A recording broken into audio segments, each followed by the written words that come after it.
사랑하는 여러분, 한 주간에도 평안하셨습니까? 오늘은 제31과 빌라델피아 교회를 본받아라는 제목으로 말씀의 은혜를 나누겠습니다. 여러분 가지고 계시는 구역본과 160페이지를 펴시고 함께 읽어가면서 은혜를 나누겠습니다. 나눌 말씀은 요한계시록 3장 7절에서 13절 말씀이고 외울 말씀은 이사야서 26장 3절입니다. 함께 읽겠습니다. 주께서 심지가 견고한 자를 평강하고 평강하도록 지키시리니 이는 그가 주를 신뢰함이니이다. 아멘. 자, 읽겠습니다. 빌라델피아 교회는 요한계시록에 등장하는 7교회 중에 하나로 서머나 교회와 더불어 예수님께 칭찬만을 들은 교회입니다. 빌라델피아 교회 동그라미 쳐놓습니다. 빌라델피아는 오늘날 터키의 알라세이르라는 도시로 서방과 동방을 연결하는 도로가 지나고 있었기 때문에 당시 최고의 교통 요지로 주목을 받던 곳입니다. 그 결과 상업과 공업이 매우 발달하여 경제적으로 풍요를 누렸고 작은 에덴이라고 불릴 만큼 문화적으로도 화려한 꽃을 피웠습니다. 하지만 주후 17년경 소아시아 지역에 일어났던 두 차례의 큰 지진으로 도시가 완전히 파괴되었습니다. 이후 로마의 제2대 황제인 티베리우스가 이 도시를 재건하였으며 그러다 보니 이 도시 사람들은 황제에 대한 각별한 애정을 가지게 되어 황제의 신상을 세워 그를 숭배하였다고 합니다. 이러한 배경 속에서 예수를 믿는 것 그리고 신앙을 지키는 것이 결코 쉬운 일이 아니었을 것입니다. 그럼에도 불구하고 빌라델피아 교회 성도들은 극한 어려움 속에서도 믿음을 지켰고 우리 구주 예수님께서는 사도 요한을 통해 이 교회를 크게 칭찬하셨습니다. 본문을 통해 알 수 있는 빌라델피아 교회를 향한 하나님의 축복은 두 가지입니다. 먼저 시험의 때를 면하게 하시겠다는 것입니다. 주치고 동그라미 1번 합니다. 요한계시록 3장 10절 말씀입니다. 네가 나의 인내의 말씀을 지켰은즉 내가 또한 너를 지켜 시험의 때를 면하게 하리니 이는 장차 온 세상에 임하여 땅에 거하는 자들을 시험할 때라. 또 다른 하나는 주칩니다. 성전의 기둥이 되게 하시고 거기에 이름을 새기겠다는 것입니다. 주치고 동그라미 2번 합니다.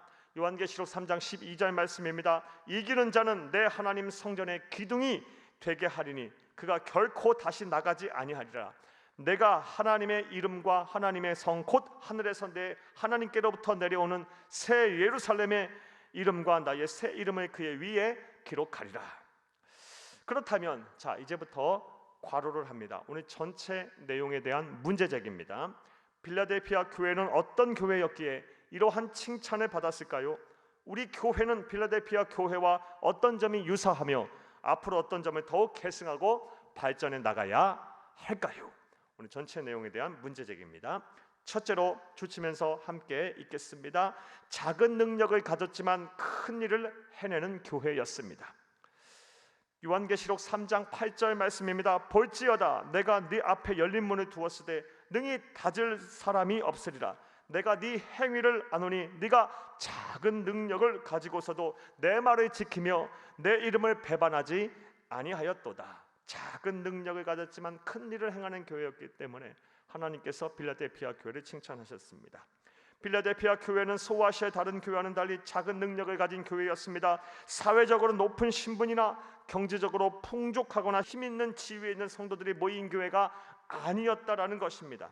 빌라델피아 교회의 성도는 많았지만 교인들 대부분은 가난하고 사회적으로 약자인 사람들이었습니다. 하지만 그들의 믿음은 달랐습니다. 그들의 믿음은 하나님을 기쁘시게 하고 사람들을 감동시켰으며 얼마나 사랑이 뜨거웠던지 당시 교회를 핍박하던 유대인들의 교만도 녹일 정도였습니다. 즉 주칩니다. 빌라델피아 교회는 세상에서 힘 있는 일부의 사람들이 좌지우지하는 교회가 아니라 세상에서는 약자라 할지라도 믿음이 있는 사람들이 든든히 교회를 지키고 세워나가는 교회였던 것입니다. 주십니다. 그리고 하나님은 이런 교회를 너무나 사랑하셔서 모범적인 교회라고 한없이 칭찬하셨던 것입니다. 이러한 빌라델피아 교회의 모습은 지난 46년이 아니라 47년간 우리 교회의 모습과 매우 유사합니다. 우리가 잘 알다시피 우리 교회는 47년 전 천막교회로 시작된 교회입니다. 세상에서 실패하고 좌절하고 낙심한 사람, 병들어 오갈 데 없는 사람들로 시작된 교회입니다.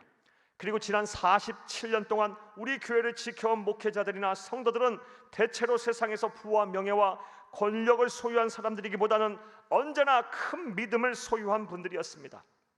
그리고 하나님은 이 믿음을 보시고 작은 능력을 가진 사람들을 통해 세상의 어느 교회보다 큰 일을 감당하게 하셨습니다. 저와 우리 교회는 앞으로도 이러한 아름다운 전통과 모습을 계승하고 발전시켜야 할 것입니다. 그리할 때 우리 교회는 하나님의 능력으로 더 큰 일을 감당하게 될 것입니다. 세상이 놀랄만한 많은 일들을 하게 될 것입니다. 하나님 아버지의 마음을 시원하게 하는 교회가 될 것입니다. 하나님께서 우리에게 맡기신 세계선교 한국 복음화라는 시대적 사명을 온전히 감당하게 하실 것입니다.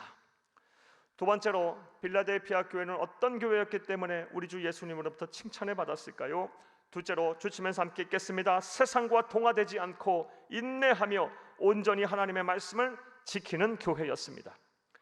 요한계시록 3장 10절 말씀입니다. 네가 나의 인내의 말씀을 지켰은즉 내가 또한 너를 지켜 시험의 때를 면하게 하리니 이는 장차 온 세상에 임하여 땅에 거하는 자들을 시험할 때라.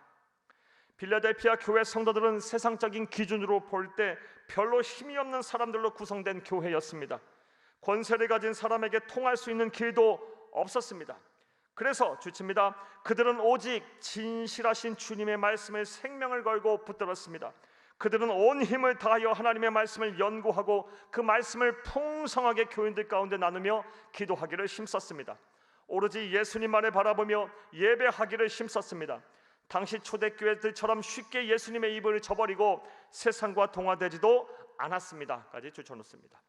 그랬더니 성령님께서는 그들에게 천국문을 활짝 열어주셨고 성령의 은혜가 폭포수와 같이 부어졌던 것입니다. 우리 교회가 걸어온 길 그리고 앞으로 걸어갈 길도 이와 같아야 할 것입니다. 지난 시간 동안 그러했던 것처럼 우리 교회는 언제나 하나님의 말씀을 붙들고 기도하는 일에 최선을 다해야 할 것입니다. 안타깝게도 세상의 많은 교회들이 따라가고 있는 편리주의에 동화되지 말고 온전한 주일 성수를 최우선의 가치로 삼아야 하며 모이기를 더욱 힘쓰고 영혼을 사랑하는 열정이 우리 안에 늘 불타야 합니다. 물론 이렇게 세상과 동화되지 않고 온전히 신앙을 지키자고 한다면 세상은 우리에게 융통성이 없다고 할지도 모르겠습니다. 그러나 신앙을 지키는 것이 그렇게 편한 것이라면 예수님께서도 그 길이 좁은 문이요 좁은 길이라고 말씀하지 않으셨을 것입니다. 신앙을 지키는 일 그리고 신앙생활의 중심인 교회는 편리주의가 아닌 성경 말씀에 근거한 본질을 추구해야 합니다. 신앙을 지키는 일부터 추구해야 합니다. 본질을 추구해야 합니다까지 추천하시기 바랍니다. 왜냐하면 이 길이 진리의 길이요 생명의 길이기 때문입니다. 사랑하는 여러분, 자 이제부터 괄호를 합니다. 오늘 전체 내용에 대한 요약입니다. 빌라델피아 교회는 작은 능력을 가진 성도들이 모여 큰 일을 해내는 교회였습니다. 또한 물밀듯이 밀려드는 신앙의 세속화 속에서도 세상과 동화되지 않고 온전히 하나님의 말씀을 지키는 교회였습니다. 그리고 예수님은 그러한 빌라델피아 교회를 칭찬하시며 시험의 때를 면하게 하시고 성경의 기둥이 되게 하시겠다고 축복을 하셨습니다. 까지 괄호해 놓습니다. 우리는 빌라델피아에 주신 권면의 말씀을 우리에게 주신 말씀으로 들어야 합니다. 그리하여 우리 교회를 향한 하나님의 칭찬과 축복의 면류관이 다른 곳으로 옮겨가지 않도록 더욱 주의 말씀대로 온전하게 신앙생활을 해야 할 것입니다. 그리한다면 하나님은 우리 교회를 더욱 축복하시고 더욱 크게 쓰실 것입니다. 주의 몸된 교회가 부흥하고 성장함에 따라 교회를 구성하는 성도들도 함께 부흥의 파도를 타게 될 것입니다. 우리가 말씀대로 살면 하나님은 우리의 꿈을 반드시 이루어 주실 것입니다. 할렐루야. 말씀과의 만남을 봅니다. 1번, 빌라델피아 교회가 칭찬받은 이유가 무엇입니까? 작은 능력을 가졌지만 큰 일을 감당했기 때문입니다. 사랑하는 여러분, 빌라델피아 교회는 세상에서 부와 명예와 권세를 가진 사람들이 모인 교회가 아니었습니다. 그들은 비록 힘이 없고 연약하였지라도 믿음이 있는 성도들로 똘똘 뭉쳐 하나님이 맡겨주신 사명을 감당한 교회였기 때문에 하나님께서 빌라델피아 교회를 칭찬하셨던 것입니다. 두 번째로, 세상에 동화되지 않고 인내하며 온전히 하나님의 말씀을 지키는 교회였기 때문에 사랑하는 여러분, 하나님께서는 빌라델피아 교회를 칭찬하셨던 것입니다. 2번 보겠습니다. 성경 말씀에 근거하여 우리 교회가 잘한 점과 더 노력해야 할 점을 나누어 봅시다. 사랑하는 여러분, 예수 다시 오실 때까지 우리 교회, 하나님이 우리 교회에게 맡겨주신 세계 선교 한국 복음화의 사명, 영혼 사랑 영혼 구원의 사명을 우리는 늘 잊지 않고 이 사명 감당하기 위해 노력해야 할 것입니다. 지금까지 잘 해왔는데 앞으로 더 잘해야 할 것입니다. 더 영혼을 사랑하고 더 영혼을 구원하는 일에 최선을 다하는 저와 여러분이 되어야 할 줄로 믿습니다. 3번 보겠습니다. 하나님께 칭찬받는 교회가 되기 위해 내가 할 수 있는 일은 무엇이 있을까요? 사랑하는 여러분, 세상에 어떤 일이 일어나건 여러분에게 삶에 어떤 이슈가 발생하던 간에 신앙의 자리, 사명의 자리, 교회의 자리, 가정의 자리를 잘 지켜주시기를 부탁합니다. 신실한 성도가 되어주시기를 부탁합니다. 삶의 자리에서 선한 영향력을 끼치는 참된 그리스도인들이 다 되어주시기를 간곡히 부탁합니다. 하나님을 기쁘시게 삶되게 칭찬받는 성도가 된다면 하나님